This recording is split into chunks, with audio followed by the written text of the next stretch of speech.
स्वागत है आपका एक बार फिर से स्टडी विद बी हमारे यूट्यूब चैनल पर। और हम इसमें पढ़ रहे हैं फिजिक्स। तो फिजिक्स का चैप्टर 1 कंप्लीट करने वाले हैं दोस्तों, बहुत ही जल्द कंप्लीट हो जाएगा। और अभी हमें कुछ पढ़ना है, तो आज का टॉपिक पहले देख लीजिए जो कि बहुत इंपॉर्टेंट है। और हम आपसे कह रहे हैं कि ये जो पार्ट 4 वीडियो बनकर आएगा, यानी फिजिक्स क्लास 12 पार्ट 4, ये वीडियो आपका बहुत इंपॉर्टेंट है। कम से कम इसको आप ज़रूर देखिएगा, इसमें से आपको एक क्वेश्चन पक्का मिलेगा, ठीक है, बोर्ड एग्जाम में। तो हम लोग उसको भी देखेंगे। और आइए शुरू करते हैं। देखिए आपके सामने एक बहुत ही इंपॉर्टेंट हेडिंग पड़ा हुआ है कि एक समान बाह्य वैद्युत क्षेत्र में वैद्युत द्विध्रुव को घुमाने में किया गया कार्य। अब देखिए, जिनको वैद्युत द्विध्रुव नहीं समझ में आता है तो दोस्तों इसके लिए आप लोग हमारा जो इसके पार्ट 3 वीडियो है उसको देखिएगा। और अगर आप डायरेक्ट इस वीडियो पर आए हैं तो हम आपसे एक बार रिक्वेस्ट करेंगे कि आप हमारा पार्ट 1, पार्ट 2 और पार्ट 3 ये तीनों वीडियो देखने के बाद ही इस वीडियो को देखें, तब आपको अच्छे से फिजिक्स समझ में आ जाएगी, वरना आपको कुछ समझ में नहीं आने वाला है, ठीक है। तो आइए शुरू करते हैं। देखिए अब होता क्या है दोस्तों कि हमारे पास देखिए एक वैद्युत द्विध्रुव होता है ना। तो वैद्युत द्विध्रुव है, और ये वैद्युत द्विध्रुव क्या है भैया, एक समान चुंबकीय क्षेत्र वैद्युत क्षेत्र में रखा गया है। तो जब एक समान वैद्युत क्षेत्र में रखा गया है, देखिए अगर ये कह रहा है कि अगर इसको घुमा दिया जाए, अगर हम लोग मान, देखिए दोस्तों, अगर अगर एक वैद्युत द्विध्रुव को आप रखते हैं तो हमेशा क्या होता है, वैद्युत क्षेत्र की दिशा में ही खड़ा होने मतलब रुकने का प्रयास करता है। तो जब इस दिशा में स्टे रुकने का प्रयास करता है, तो यदि हम लोग इसको घुमा रहे हैं किसी एंगल से, तो अब इसको घुमाने में हमें कार्य करना पड़ेगा। तो अब वह कार्य कितना होगा इसी को हमें बताना है। तो देखिए हमने क्या हुआ कि हमने इस द्विध्रुव को घुमाकर थीटा पर पुट कर दिया है ना। जब इसको हमने थीटा पर कर दिया, तो अब यहाँ से चूंकि अब इस वैद्युत क्षेत्र के खिलाफ हमने इसको इतना घुमाया, तो अब इतना घुमाने में कितना कार्य करना पड़ा हमें इसको पता करना है, ठीक। अभी कल वाले चैप्टर में जो हम लोग का पिछले वाला चैप्टर था, उसमें हम टॉपिक था, उसमें पार्ट में हमने क्या बताया था आपको कि आपको एक समान जो वैद्युत क्षेत्र था उसमें अगर हम लोग द्विध्रुव आघूर्ण निकालते थे तो एक कैसे निकालते थे उसके बारे में हम लोग जान चुके हैं। तो आइए शुरू कर। देखिए इसमें मानेंगे कैसे कि माना एक समान वैद्युत क्षेत्र E है, ठीक है, और वहाँ पर एक वैद्युत द्विध्रुव आघूर्ण जो कि -q और +q आवेशों से मिलकर बना हुआ है, उसे एक वैद्युत क्षेत्र की दिशा में रखा गया है। उस समय वैद्युत क्षेत्र की दिशा से वो 0 डिग्री का कोण बना रहा था, ठीक है। अब उस वैद्युत द्विध्रुव को उठा करके एक जो है थीटा कोण बनाते हुए चुंबकीय वैद्युत क्षेत्र से थीटा कोण बनाते हुए उसे रख दिया गया है। तो उसमें कितना कार्य करना पड़ेगा, तो हम लोग यहाँ पर लिखेंगे कि वैद्युत द्विध्रुव आघूर्ण। चलिए देखिए, तो हम लोग यहाँ से लिखते हैं, माना देखिए माना एक समान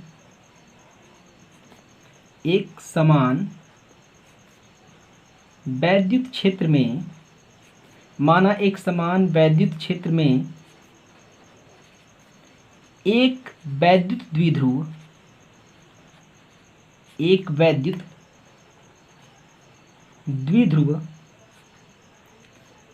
वैद्युत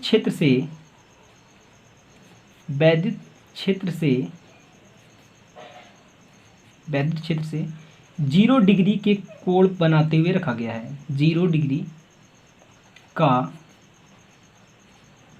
कोण बनाते हुए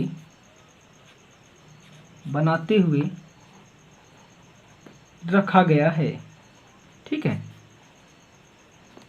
इस द्विध्रुव को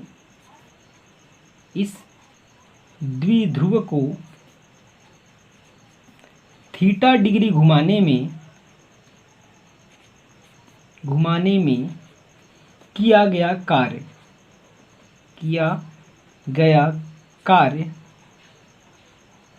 हमें ज्ञात करना है, ठीक है, हमें ज्ञात करना है।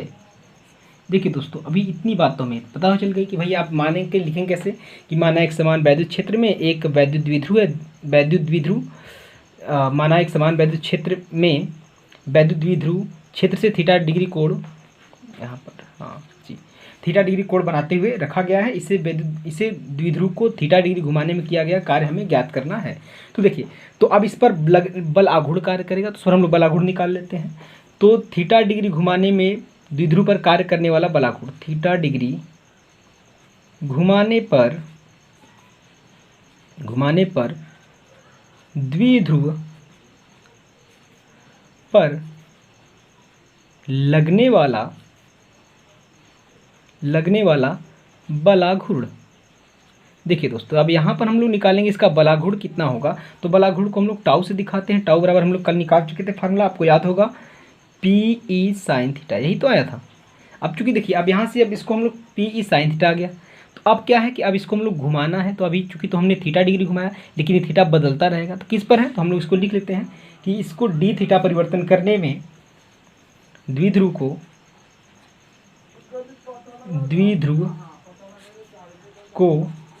डी थीटा परिवर्तित करने में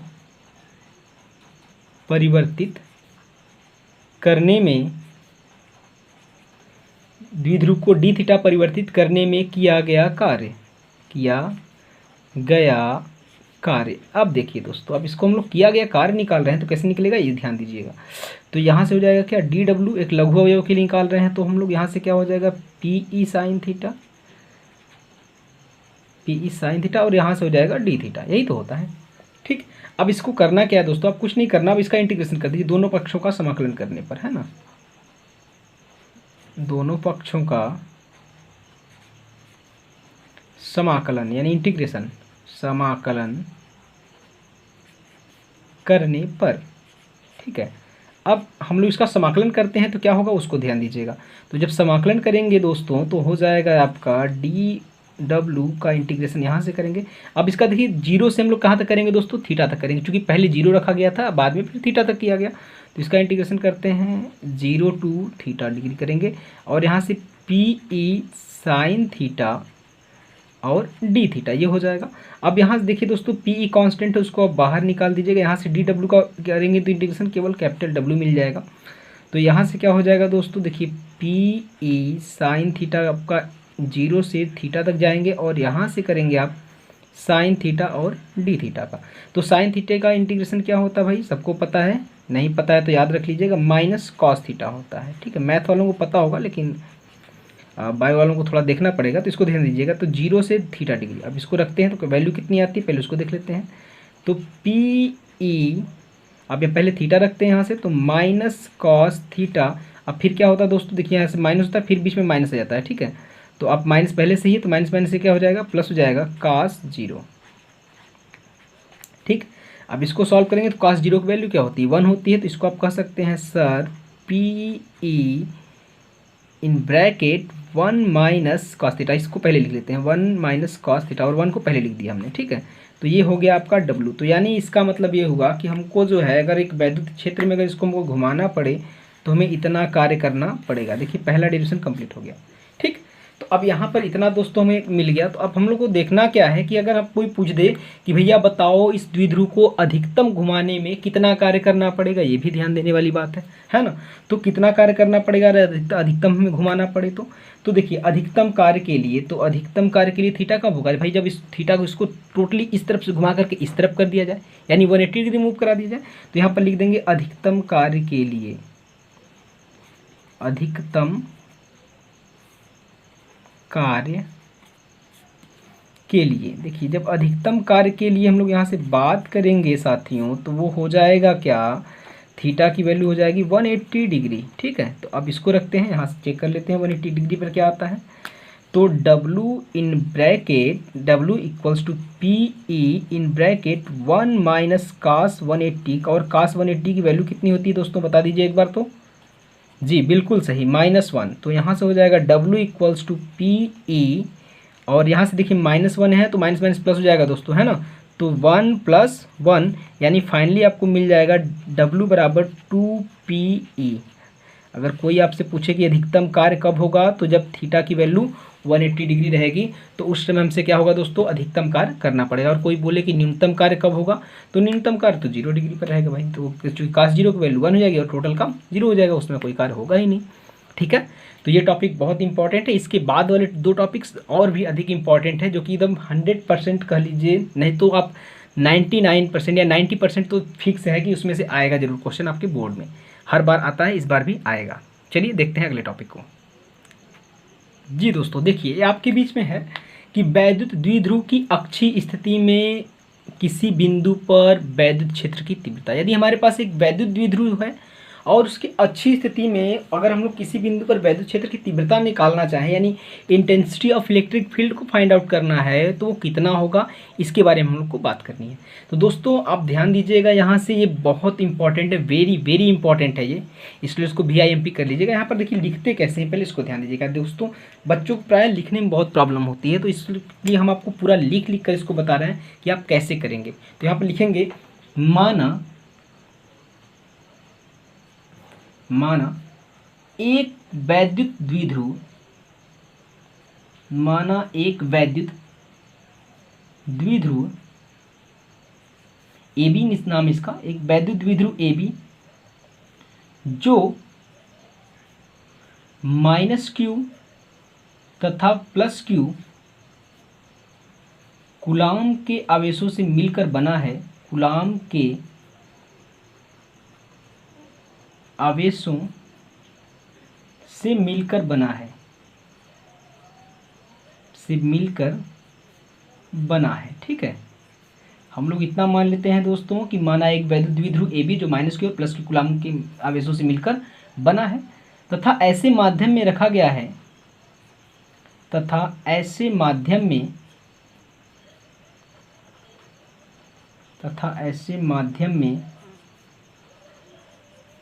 रखा गया है जिसका परावैद्युतांक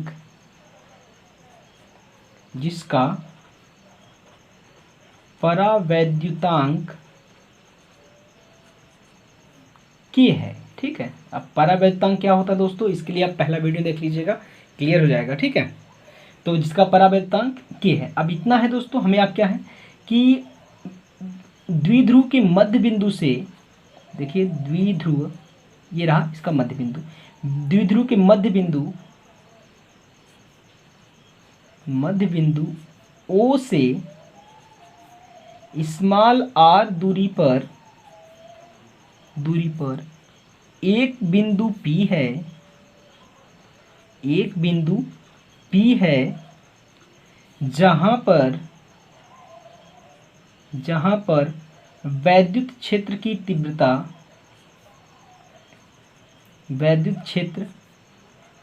तीव्रता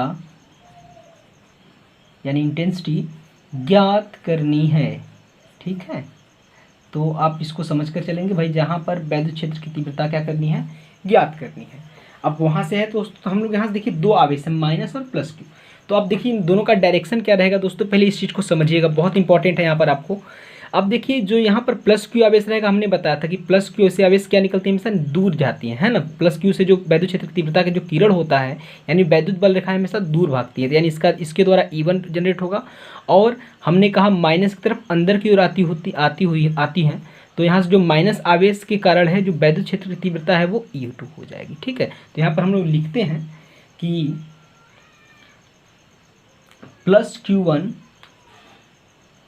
आवेश के कारण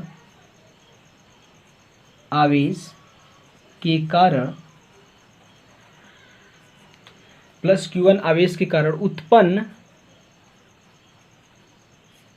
उत्पन्न वैद्युत क्षेत्र की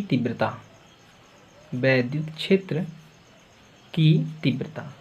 ठीक है, अब देखिए यहाँ पर दोस्तों हमें निकालना है कि प्लस q आवेश कारण उत्पन्न वैद्युत क्षेत्र की तीव्रता, यानी इसके कारण। अब ध्यान दीजिएगा दोस्तों, यहाँ से यहाँ तक दूरी L है, इस यहाँ पर हमने माना है क्या होता है, जो वैद्युत द्विध्रुव था उसके बीच की दूरी क्या होती है, 2L है, तो मध्य से है तो यहाँ पर L हो जाएगा। ठीक है, तो यहाँ से निकालते हैं, तो E1 बराबर क्या निकलेगा, वो भी ध्यान दीजिएगा। तो E1 बराबर आप लिखेंगे क्या होता है, बिंदु आवेश कारण उत्पन्न वैद्युत क्षेत्र की तीव्रता 1/4 पाई एप्सिलॉन0। यहाँ पर आप परावैद्युतांक है तो K कर दीजिएगा। ठीक है, अब यहाँ पर प्लस q आवेश है तो ये हो जाएगा आपका Q, और क्या हो जाएगा दोस्तों, यहाँ से यहाँ तक दूरी देख लीजिए, इस आवेश से इसकी दूरी क्या हो जाएगी, r माइनस L, यही ना होगा, तो स्मॉल r माइनस L का होल स्क्वायर। अब इसका डायरेक्शन क्या होगा, डायरेक्शन भी देख लीजिएगा दोस्तों। अब यहाँ से अब B है तो B से P की तरफ होगा, तो इसकी दिशा क्या होगी, दिशा हम लोग कर दे रहे हैं यहाँ से, दिशा B से P की तरफ, यानी BP हो जाएगी। ठीक है, अब ये बात जिसको नहीं समझ में आया, अभी हमारा पहला वाला वीडियो जो आया है कि बिंदु आवेश कारण उत्पन्न वैद्युत क्षेत्र की तीव्रता, तो उसमें आप देख लीजिएगा, समझ में आ जाएगा। हम फिर भी यहाँ से फार्मूला लिख दे रहे हैं, क्या होता है देखिए। बिंदु आवेश कारण उत्पन्न वैद्युत क्षेत्र की जो तीव्रता होती है उसके लिए फार्मूला होता है 1/4πε0 Q/r² होता है, ठीक है। तो वही फार्मूला से ये आया है, तो इसको आप समझिएगा थोड़ा सा। अब यहाँ से लिखते हैं -q आवेश के कारण, -q आवेश के कारण, -q आवेश के कारण उत्पन्न वैद्युत क्षेत्र की तीव्रता, इसको समीकरण नंबर 1 मान लीजिएगा। वैद्युत क्षेत्र की तीव्रता, ठीक है, तीव्रता। तो इसकी तीव्रता क्या हो जाएगी, E2 बराबर, तो दोस्तों E2 बराबर यहाँ से बात करेंगे तो हो जाएगा 1/4πε0 K हो जाएगा। देखिए यहाँ से माइनस है दोस्तों ना, तो यहाँ से दूरी बढ़ जाएगी, यहाँ से यहाँ तक तो दूरी तो r थी, और यहाँ से फिर बढ़ जाएगा, यहाँ से दूरी तो क्या हो जाएगा r + l, ठीक है। तो Q/r + l का होल स्क्वायर, इक्वेशन नंबर 2। अब ध्यान दीजिएगा दोस्तों, अब इसकी दिशा क्या होगी, तो इसकी हम दिशा लिख दे रहे हैं यहाँ से। तो जो इसकी दिशा होगी वो दिशा कैसी होगी भाई, देखिए अभी माइनस है तो P से A की तरफ होगा, तो यहाँ से इसकी दिशा हो जाएगी PA से, ठीक है, दिशा PA से, PA, और इसकी दिशा क्या हो जाएगी, सॉरी PA, ठीक है। अब यहाँ पर क्या है कि इनकी दोनों की दिशा देखिए एक दूसरे के विपरीत है। हमने कहा कि ये सदिश राशि है, तो यहाँ पर जोड़ने के लिए समांतर चतुर्भुज का नियम भी लगेगा। तो जो बड़ा होगा उसमें से क्या करेंगे, दूसरे वाले घटा देंगे। यदि परिणामी तीव्रता ई हो तो, है ना, यहाँ डायरेक्ट हम लिख दे रहे हैं दोस्तों, यदि परिणामी तीव्रता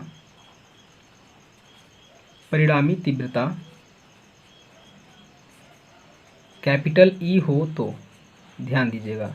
अब हमने कहा कि अब कैपिटल E है तो हम लोग क्या करेंगे भाई, देखिए दोनों की दिशा क्या है, डिफरेंट है, एक इस तरफ है और एक इस तरफ है ना। तो हम लोग क्या करना पड़ेगा, परिणामी निकालने के लिए इनको माइनस करना पड़ेगा। अब रह गई समस्या, हो गई कि भाई माइनस किस में से किया जाएगा, तो जो बड़ा रहेगा उसमें से माइनस करेंगे। तो देखिए इसमें से बड़ा कौन है, अब नीचे माइनस r - l का होल स्क्वायर, तो यानी ये वाला पॉइंट E1 बड़ा हो जाएगा और E2 क्या हो जाएगा, छोटा हो जाएगा। तो परिणामी तीव्रता E बराबर क्या निकलेगा दोस्तों, E1 - E2, ठीक। यहाँ से लिख दीजिएगा चूँकि E1 is greater than E2, ठीक। अब इसको रखकर हमको सॉल्व करना है, तो आइए सॉल्व करते हैं इसको, हम लोग देख लेते हैं यहाँ से। तो E बराबर हो जाएगा, E1 की वैल्यू रखिए, दोनों में कॉमन है 1/4πε0, हम यही से दोनों कॉमन ले रहे हैं दोस्तों। तो 1/4πε0 के, ये तो दोनों में कॉमन है तो कॉमन निकला। यहाँ से क्या मिला दोस्तों, Q भी है कॉमन, तो Q भी बाहर निकाल दीजिए, बचेगा क्या है देखिए 1/r - l का होल स्क्वायर, और प्लस क्या बचेगा, माइनस रहेगा यहाँ से, और ये माइनस क्या बनेगा 1/r + l का होल स्क्वायर। अब इसको हमको सॉल्व करना है, आइए सॉल्व करते हैं। तो सॉल्व करने के लिए एलसीएम ले लीजिए दोस्तों, तो क्या मिलेगा यहाँ से Q/4πε0 यहाँ से हो जाएगा, और यहाँ से क्या मिलेगा, K है तो K रखिएगा। अब देखिए इसका तिर्यक गुणा कर दीजिए, तो r + l का होल स्क्वायर ऊपर हो जाएगा, माइनस मिलेगा r - l का होल स्क्वायर, और नीचे क्या हो जाएगा ध्यान दीजिएगा। तो देखिए एक यहाँ पर बनेगा r - l का होल स्क्वायर होगा, और अदर ब्रैकेट r + l का होल स्क्वायर। तो हम दोनों को साथ में l स्क्वायर कर दे, कोई दिक्कत तो है नहीं भाई, दोनों का स्क्वायर है तो ठीक है ना। देखिए अब ऊपर वाले को हम लोग सॉल्व करते हैं, नीचे वाले को भी सॉल्व करते हैं, क्या मिलता है ध्यान दीजिएगा। तो Q/4πε0 × K, अब ऊपर वाले का प्रसार कर दीजिए दोस्तों, a + b के होल स्क्वायर से, तो r² + l² + 2rl यहाँ पर होगा, और माइनस क्या हो जाएगा r² - l², और प्लस क्या होगा 2rl होगा, है ना। अब देखिए नीचे first bracket a - b, second bracket a + b, यानी आपको नीचे मिल गया r² - l² का होल स्क्वायर, यही ना मिलेगा भाई, चूँकि स्क्वायर पहले है, यहाँ से फर्स्ट ब्रैकेट ना सेकंड ब्रैकेट। तो अब देखिए दोस्तों दिख रहा है जी, बिल्कुल। अब देखिए यहाँ से कटेगा क्या, r² से r² कैंसिल, l² से l² कैंसिल। अब जो ऊपर बचा उसको जोड़ दीजिए, तो जोड़ने पर क्या हो जाएगा, तो Q/4πε0 × K हो जाएगा। ऊपर देखिए 2 to 4 हो जाएगा दोस्तों, है ना। तो हो जाएगा ऊपर हम कर दे रहे हैं यहीं से 4rl, और यहाँ पर नीचे क्या मिलेगा rl का स्क्वायर, है ना, r² - l²। अब चूंकि यहाँ से हम लोग कर दें, यहाँ से इसका दोस्तों थोड़ा सा जगह कम पड़ रहा है, तो हम आपको यहाँ पर दिखा दें ताकि एक ही पेज में हो जाए, है ना। तो थोड़ा सा ध्यान दीजिएगा। चलिए, तो यहीं पर पहले इसको देख लेते हैं। तो यहाँ से क्या हो जाएगा दोस्तों, अब हम लोग देखते हैं क्यू को इसके पास भेजिए। तो क्यू को इसके पास भेजेंगे तो क्या मिलेगा, ई बराबर ई इक्वल्स टू मिल जाएगा आपको 1/4 पाई एप्साइलन 0 इंटू के, और ई को इस तरफ भेजेंगे तो हो जाएगा 2 इंटू क्यू इंटू यल करिएगा इंटू 2r कर दीजिए। कोई दिक्कत नहीं है दोस्तों, 2 दूना 4 तो हो ही जाएगा। अब नीचे वही है तो उसको रहने दीजिए, r² माइनस l² का होल स्क्वायर। ठीक है, यहाँ पर होल स्क्वायर लगना भूल गया था। देखिए, तो ये 2QL क्या होता है, चूंकि आप जानते हैं 2QL क्या होता है, ये द्विध्रुव आघूर्ण होता है, वेक्टर p होता है ना, p के बराबर। तो p कर दीजिएगा, तो e बराबर क्या मिल गया दोस्तों आपको 1/4 पाई एप्साइलन 0 इंटू के, और ये हो जाएगा p के बराबर, और यहाँ से 2 है 2pr। अब नीचे हो जाएगा r² माइनस l² का होल स्क्वायर। चूंकि यहाँ पर क्या है कि r is more greater than l. ठीक है, r जो है यल से क्या है, बहुत अधिक बड़ा है। तो जब r यल से बहुत अधिक बड़ा रहेगा तो क्या हो जाएगा भाई, इसकी वैल्यू निग्लेक्सिबल हो जाएगी। तो हम लोग इसको कर देते हैं यहाँ पर क्या, 0 कर देते हैं। यल को क्या करेंगे, लगभग में 0 कर देते हैं। सो आप कह सकते हैं कि यल इज अप्रॉक्सीमेटली 0 कर देंगे। ठीक है, इसकी टेंडेंसी 0 के आसपास में हो जाएगी। तो होगा क्या यहाँ से 1/4 पाई एप्साइलन 0 इंटू के हो जाएगा। अब चूंकि ये तो 0 के आसपास में हो गया तो 2pr यहाँ हो जाएगा। चूंकि जब ये 0 हो जाएगा 2 दूना 4 हो जाएगा, है ना दोस्तों, ये 0 को 4 कर देंगे तो r⁴ हो जाएगा, जिसमें से एक r हो जाएगा कैंसिल। तो आपको यहाँ मिल गया e बराबर 1/4 पाई एप्साइलन 0 इंटू के इंटू क्या मिला दोस्तों, 2p/r³ ये मिला। अब देखिए, वायु या निर्वात की बात करते हैं तो ये क्या हो जाएगा, k की वैल्यू 1। तो वायु या निर्वात के लिए कहाँ पर, यहीं लिख देते दोस्तों, वायु या निर्वात के लिए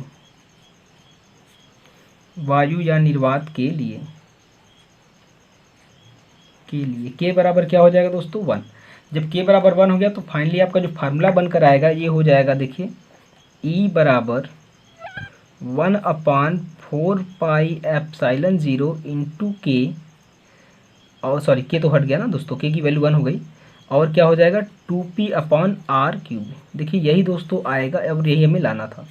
तो देखिए अच्छी स्थिति में जो फार्मूला था दोस्तों वो आ चुका है। थोड़ा सा आपको प्रॉब्लम होगी तो चूँकि इसके बाद ये लिखिएगा दोस्तों। ठीक है, यहाँ से हम लिख देते हैं शेष करके है, आप इसको लिखिएगा शेष, ये जो है इसको आप लिखिएगा ये वाला, पहले उसको लिख लेने के बाद। ठीक, तो चलिए चलते हैं हम लोग फिर अगले टॉपिक पर। हाँ, तो देखिए दोस्तों, यहाँ पर जो है हमारा जो टॉपिक है, जो अगला हेडिंग है, बहुत इंपॉर्टेंट हेडिंग है। फिर से, वैद्युत द्विध्रुव की निरक्षीय स्थिति में स्थित बिंदु पर वैद्युत क्षेत्र की तीव्रता। देखिए दोस्तों, ये एक वैद्युत द्विध्रुव है जो कि -q और +q आवेशों से मिलकर बना हुआ है, और जिनके बीच की दूरी क्या होती है, 2l है। तो 2l है यहाँ पर, और इसके वैद्युत द्विध्रुव के केंद्र से r दूरी पर एक बिंदु P है जहाँ पर हमें वैद्युत क्षेत्र की तीव्रता ज्ञात करनी है। तो अब देखिए दोस्तों, इस बिंदु पर वैद्युत क्षेत्र की तीव्रता होगी कितनी और क्या क्या होगी, पहले उसको देख लेते हैं। तो ये प्लस आवेश है ना, देखिए यहाँ से दोस्तों प्लस है, तो पहले क्या होगा कि ये दूरी r है और ये दूरी क्या है, यहाँ से यहाँ तक दूरी स्मॉल l है। तो ये दूरी कितनी होगी दोस्तों, थोड़ा सा बताइए हमें। तो अगर हम कहें कि ये दूरी r है, देखिए एक त्रिभुज आपको दिख रहा होगा, अगर हम लोग इसको AB मान लेते हैं और AB P और O, तो POB में एक त्रिभुज दिख रहा है जो कि समकोण त्रिभुज है। तो लंब दिया है, आधार दिया है, कर्ण निकालेंगे क्या हो जाएगा दोस्तों, तो लंब का स्क्वायर प्लस आधार का स्क्वायर, यानी r² प्लस l², ये हो जाएगा। अगर आप इस तरफ देखना चाहें तो ये भी सेम वही रहेगा, तो आप इसको भी लिख लीजिए। देखिए यहाँ से ये आपका है r और ये क्या है, l है, तो ये कितना हो जाएगा, करड़ी में फिर वही रहेगा r² प्लस l²। तो इतनी बात समझ में आ रही है। ठीक। अब देखिए दोस्तों, अगर हम लोग इस बिंदु प्लस के कारण अगर यहाँ पर वैद्युत क्षेत्र की तीव्रता निकालेंगे तो हमने कहा ना कि प्लस से हमेशा जो वैद्युत क्षेत्र की जो बल रेखाएं होती हैं वो हमेशा दूर भागती हैं। देखिए बाहर की ओर निकल रही है तो E1 हो जाएगा। अब ये माइनस की ओर जाती है, माइनस वाले आवेश की तरफ, तो माइनस वाला E2 हो जाएगा। ठीक है, अब इनका परिणामी निकलेगा तो इनका परिणामी देखिए तो हो जाएगा E, है ना। अब E परिणामी होगा तो कैसे निकलेगा दोस्तों, चूंकि ये एंगल थीटा है तो ये भी एंगल कितना हो जाएगा, थीटा हो जाएगा। अब इस फिगर को हमने यहाँ पर ब्रेक कर दिया है दो घटकों में। तो हमने क्या किया, E1 और E2 के दोनों दो दो घटक को निकाला। चूंकि ये सदिश राशि है दोस्तों, इसलिए सदिश राशियों में ये सब होता है, उसको बिना घटक में ब्रेक किए आप नहीं निकाल सकते हो। इसलिए देखिए इसको हम लोग ब्रेक करते हैं। तो E1 को ब्रेक करेंगे यहाँ से, तो देखिए यहाँ से ये एंगल कितना है दोस्तों, ये एंगल है थीटा, और ये भी नीचे वाला भी एंगल कितना, वही थीटा रहेगा। देखिए तो थीटा है तो इसको निकालेंगे तो क्या मिलेगा, देखिए ये लंब है तो E1 साइन थीटा हो जाएगा, ये आधार है तो E1 कॉस थीटा हो जाएगा। और फिर नीचे वाला देखेंगे तो ये क्या है दोस्तों, ये लंब हो जाएगा ना फिर से, तो E2 साइन थीटा, और यहाँ पर क्या हो जाएगा E2 कॉस थीटा। देखिए दोनों के एक दूसरे के समान है, देखिए इनकी बीच की दूरी समान है ना, तो इनका परिणाम भी क्या हो जाएगा, E1 और E2 दोनों इक्वल हो जाएंगे, और ये दोनों एक दूसरे को क्या कर देंगे, कैंसिल आउट कर देंगे, वो समाप्त हो जाएंगे।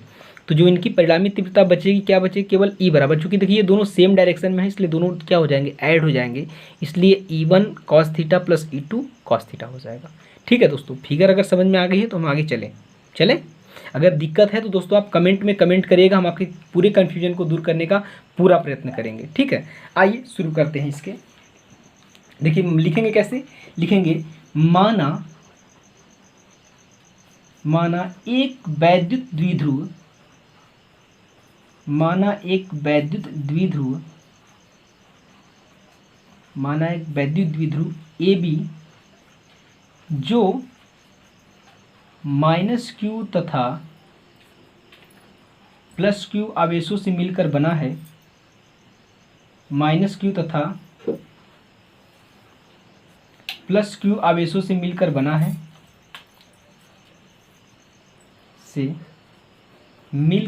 है, मिलकर बना है तथा जिनके बीच की दूरी तथा जिनके बीच की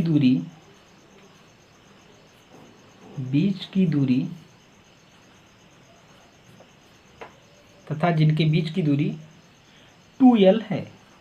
ठीक है, तथा यह एक ऐसे माध्यम में रखा गया है, और यह एक ऐसे माध्यम में रखा गया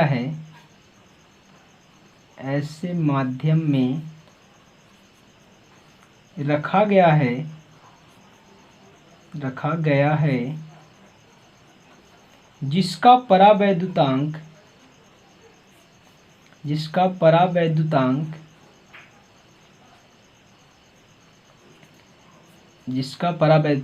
कैपिटल K है ना दोस्तों, इतना आप समझते चलिए।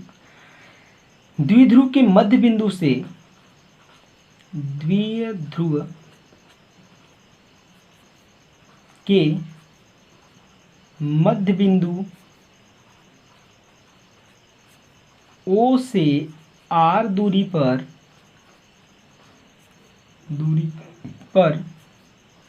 एक बिंदु P है, जहां पर वैद्युत क्षेत्र की तीव्रता ज्ञात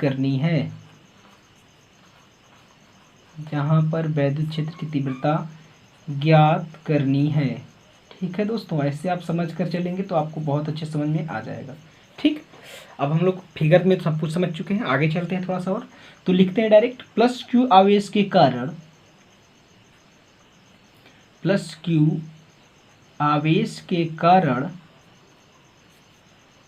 के कारण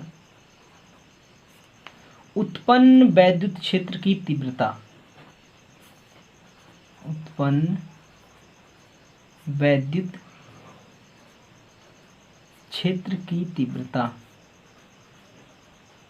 ठीक है दोस्तों। देखिए तो अब प्लस के कारण कितना हुआ है, E1 उत्पन्न हुआ है, तो E1 बराबर क्या हो जाएगा उसको हम लोग देख लेते हैं। तो E1 बराबर हो जाएगा आपका 1/4 पाई एप्सिलॉन 0 इंटू K, और क्यूब अपान क्या हो जाएगा दोस्तों, आर स्क्वायर है ना। अब देखिए चूंकि इसका स्क्वायर करेंगे तो क्या हो जाएगा, केवल करड़ी हट जाएगा, हम लोग फिर से लिख दे रहे हैं यहाँ से। तो करड़ी में हो जाएगा आपका आर स्क्वायर प्लस यल स्क्वायर और इस पूरे का होल स्क्वायर। और दिस इम्प्लाइज दैट, इसको हम लोग सामने कर देते हैं कि E1 equals to 1/4 pi epsilon 0 into K और Q upon R square plus यल स्क्वायर, इतना हो जाएगा। और इसकी दिशा क्या होगी दोस्तों, देखिए दिशा B से P की तरफ होगी, है ना। तो हम लिख दे रहे हैं इसकी दिशा B से P की तरफ, ठीक है, BP यहाँ से इस तरफ बाहर निकल रहे हैं यहाँ से। इसको इक्वेशन नंबर फर्स्ट बना लीजिएगा, इक्वेशन नंबर फर्स्ट, ठीक। अब लिखते हैं यहाँ से -Q आवेश के कारण उत्पन्न वैद्युत क्षेत्र की तीव्रता,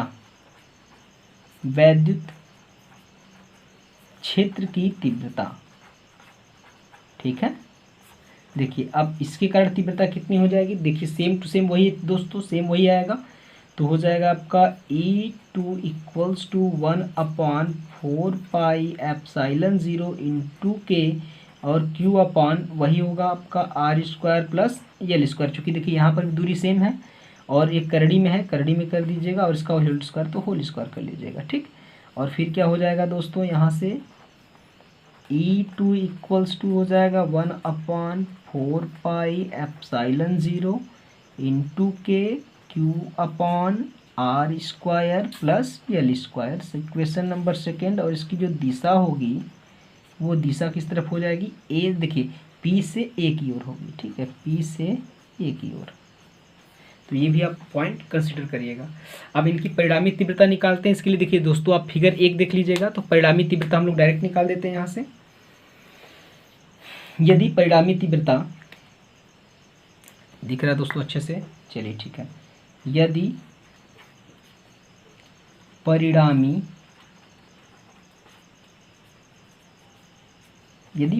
तीव्रता जो है, यदि परिणामी तीव्रता E हो तो देखिए जब E होगा दोस्तों तो क्या रिजल्टेंट तो यही आएगा। फिगर आप पहले समझ चुके हैं तो उसको समझ लिखने की कोई ज़रूरत है नहीं आपको। तो E बराबर क्या हो जाएगा दोस्तों, E1 cos theta plus E2 cos theta, यही तो होगा, ठीक है। तो अब यहाँ से क्या करेंगे दोस्तों, अब यहाँ से क्या हो जाएगा आपका, देख लीजिएगा, दोनों की वैल्यू रख दीजिएगा, दोनों की वैल्यू सेम है। तो E बराबर E इक्वल्स टू क्या हो जाएगा दोस्तों, E1 की वैल्यू रखिएगा 1/4 पाई एप्साइलन 0 इंटू के हो जाएगा और Q upon R square plus यल स्क्वायर। और यहाँ से देखिए क्या हो जाएगा, ये कॉस थीटा हो जाएगा प्लस यहाँ से हो जाएगा आपका वही 1/4 पाई एप्साइलन 0 और हो जाएगा आपका Q upon R square plus यल स्क्वायर कॉस थीटा। देखिए दोनों सेम है दोस्तों, तो दो तो पहले ही मिल जाएंगे, दो को पहले ला देते हैं। देखिए दोनों सेम है, दोनों ऐड हो जाएंगे। तो E बराबर क्या मिलेगा, E बराबर मिलेगा 1/4 पाई एप्साइलन 0 इंटू के, देखिए 1 2 हो जाएगा तो 2Q है ना दोस्तों, बिल्कुल सही। देखिए तो हो जाएगा 2Q cos theta upon R square plus यल स्क्वायर। अब देखिए कास थीटा की वैल्यू क्या होगी दोस्तों, ये फिगर बन रहा है ना, एक त्रिभुज यहाँ थीटा निकाल देते हैं हम लोग, यहीं पर दिखा देते हैं आपको कास थीटा की वैल्यू। चूँकि कास थीटा इक्वल्स टू क्या होता है, आधार अपान कर्ण होता है दोस्तों। तो आधार बटा कर्ण, आधार की वैल्यू कितनी है, यल अपॉन कर्ण की वैल्यू क्या है, करड़ी में l square plus r square या आर स्क्वायर प्लस यल स्क्वायर, यही तो होगा। अब वही मान यहाँ पर रख देते हैं, फटाफट इसको हम लोग रख कर सॉल्व कर लेते हैं, क्या मिलेगा। देखिए तो यहाँ से हमारा हो जाएगा E equals to 1/4 pi epsilon 0 into K और यहाँ से हो जाएगा 2Q। अब देखिए यल को हम इसी पास कर दे रहे दोस्तों, यल अपॉन देखिए आर स्क्वायर प्लस यल स्क्वायर और अदर ब्रैकेट्स में क्या हो जाएगा आर स्क्वायर प्लस यल स्क्वायर। देखिए करड़ी में है तो इसको 1/2 लिख सकते हैं, कोई दिक्कत किसी को नहीं, है ना। अब इसको हम लोग साल देखिए ऊपर 2QL क्या बन रहा है, 2QL क्या बन रहा है दोस्तों, देखिए P बन रहा है। है ना। चूंकि हम लिखेंगे यहाँ से, चूंकि वेक्टर p बराबर होता है वैद्युत द्विध्रुव आघूर्ण जो होता है 2ql होता है, तो इसकी जगह पर हम लोग p लिख दें, है ना। तो उसको हम लोग लिखेंगे यहाँ से। अब देखिए थोड़ा सा चूंकि वाला सिम दिख नहीं रहा होगा आप लोगों को, अब दिख रहा होगा, दिखा, अब ठीक है, ठीक। देखिए तो यहाँ से क्या हो जाएगा दोस्तों, तो ये आपका देखिए मिला E बराबर 1/4 पाई एप्साइलन 0 इंटू के, और ऊपर हो जाएगा P अपॉन, नीचे देखिए ऐड कर दीजिए दोस्तों, यहाँ पर 1 है और यहाँ पर 1/2, तो कितना हो जाएगा 1 + 1/2 यानी 3/2 हो जाएगा। तो r² + l² इस पूरे के पावर 3/2 हो जाएगा, है ना। अब चूंकि क्या है दोस्तों कि हम लोग थोड़ा सा यहाँ पर दिखा दें आपको, और 2 लाइन बचा है, आपको यहाँ से हम दिखा देते हैं, यहीं पर हो जाएगा कंप्लीट। देखिए तो यहाँ से हम लोग करते क्या है दोस्तों, यहाँ पर हो जाता है, यदि हम लोग कर दे कि भैया जो है चूंकि r जो है r is more greater then जो है l है, r की वैल्यू जो l से बहुत अधिक बड़ी है, इसलिए आप l को आप क्या कर सकते हो, l कंसीडर एज 0, है ना। l को हम लोग 0 कंसीडर कर सकते हैं। तो यहाँ पर जब 0 हो जाएगा दोस्तों तो कितना मिलेगा, देखिए तो E बराबर हो जाएगा 1/4 पाई एप्साइलन 0, और P अपॉन, जब इसको 0 करेंगे तो r², इसके पूरे के पावर कितना हो जाएगा 3/2 है, तो देखिए 2 से 2 कैंसिल हो जाएगा। तो फाइनली क्या मिला, E इक्वल्स टू मिला 1/4 pi epsilon 0 K into P upon r³ ये मिला। लेकिन दोस्तों देखिए यहाँ पर वायु या निर्वात के लिए हम लोग चल सकते हैं, तो वायु या निर्वात के लिए, है ना, निर्वात के लिए, वायु या निर्वात के लिए जो k की वैल्यू होती है क्या होती है, 1 होती है।